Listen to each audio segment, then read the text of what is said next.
Assalamualaikum warahmatullahi wabarakatuh. Hamdan syukuranillah, salatan wa salamu ala rasulillah wa ala alihi wa sahbihi wa mawala. Raditu billahi rabba wa bi'islami dina. Pertama dan terutama sekali, marilah kita ucapkan puji serta syukur kepada Allah Subhanahu wa Ta'ala. Oleh Allah Subhanahu wa Ta'ala yang telah menciptakan kita,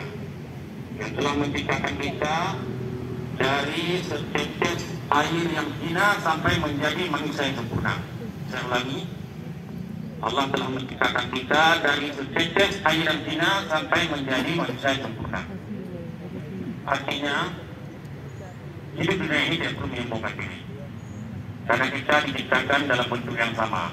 Kita diciptakan dari dalam spermatozoa bertemu dengan hukum, disitulah terjadi pembuahan. Tidak ada satupun di antara kita yang diciptakan dari air mas misalnya, insan atau berlian, tidak ada. Semua kita dalam bentuk sama, dari spermatozoa bertemu dengan hukum, disitulah terjadi pembuahan. Jadi tidak perlu ada yang kita menyombongkan diri. Allah pun tidak melihat kita apakah kita kaya, miskin, cantik, jelek, tapi Allah melihat hanya pada hati dan perbuatan kita.